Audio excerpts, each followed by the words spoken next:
Assalamualaikum warahmatullahi wabarakatuh. Saya Safara Aulia. Di sini saya ingin mempresentasikan tugas 2 studio riset. Pada slide pertama, topik penelitian yang saya pilih yaitu pengembangan konten dan motif batik.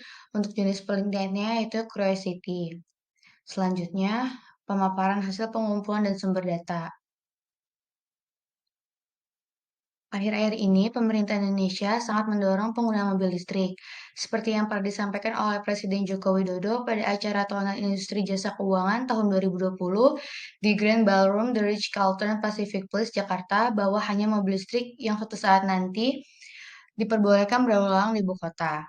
Selanjutnya, pertanyaan presiden tersebut diberikan berdasarkan data yang dirilis oleh Badan Pusat Statistik atau BPS bahwa jenis kendaraan bermotor Indonesia telah mencapai 146,8 juta unit pada tahun 2018, di mana 16,4 juta unit merupakan mobil penumpang. Hal ini menyebabkan terjadinya peningkatan yang signifikan atas bahan bakar fosil yang dikonsumsi oleh masyarakat Indonesia, yang akan berakibatkan pula pada peningkatan polusi gas yang dibuang dari kendaraan bermotor. Kota Jakarta pernah menempati urutan kedua tingkat udara paling berpolusi di dunia menurut situs Air Visual pada bulan Agustus 2019. Selanjutnya, perkembangan teknologi mobil listrik. Mobil listrik memiliki baterai sebagai sumber energi utama merupakan dasar dari mobil listrik. Namun, saat ini yang lebih berkembang adalah penggunaan baterai dan bahan bakar minyak bersama-sama untuk menggerakkan sebuah mobil. Konsep ini lebih dikenal dengan sebutan hybrid. Secara garis besar, kita mengenal dua jenis utama dari mobil listrik, yaitu baterai elektrik dan plug-in hybrid elektrik. Selanjutnya, untuk mesin konvensional bahan bakar bensin, pada awal tahun 1980-an, teknologi mesin dengan sistem karburator sudah sangat maju hingga sekarang.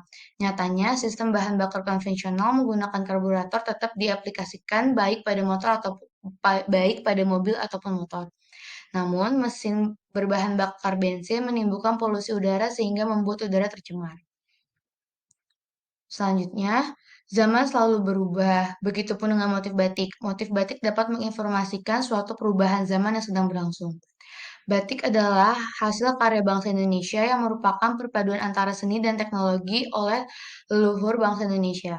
Batik Indonesia dapat berkembang hingga sampai pada suatu tingkat yang tak ada bandingnya, baik dalam desain ataupun motif maupun prosesnya. Corak ragam batik yang mengandung penuh makna dan filosofi akan terus digali dari berbagai adat istiadat maupun budaya yang berkembang di Indonesia. Selanjutnya, studi bentuk.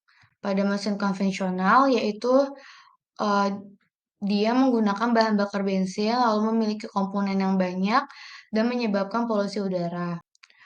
Untuk mesin elektronik atau listrik, yaitu tidak menggunakan bensin, melainkan menggunakan listrik, tidak memiliki komponen yang tidak begitu banyak dan tidak menyebabkan polusi udara. Selanjutnya, eksplorasi tahap 1. Di sini pada gambar pertama, saya menggambar piston yang ada di bagian mesin konvensional. Selanjutnya, saya menggambar unsur bensin sebagai bahan bakar yang digunakan pada mesin konvensional. Selanjutnya, saya juga menggambar mobil yang menggunakan mesin konvensional. Selanjutnya, pada gambar keempat, saya menggambar busi yang ada di bagian mesin konvensional. Selanjutnya, saya juga menggambar baterai sebagai penanda pada mesin listrik ketika harus diisi daya. Berikutnya, saya juga menggambar gear yang ada di mesin konvensional. Lalu, saya menggambar knalpot yang mengeluarkan asap sebagai bentuk dari pencemaran udara. Kemudian, di samping saya juga menggambar mobil listrik.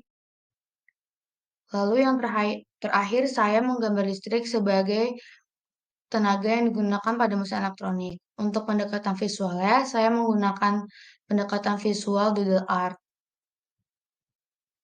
Untuk mind map-nya, jenis penelitiannya itu curiosity, tujuannya adalah menciptakan kebaharuan motif pada batik. Urgensinya perkembangan zaman, adanya peluang pembaharuan motif. Untuk fenomenanya, revolusi mesin konvensional menjadi mesin elektronik. Sekian dari saya, kurang lebihnya mohon maaf. Wabillahi taufiq wal hidayah. Wassalamualaikum warahmatullahi wabarakatuh.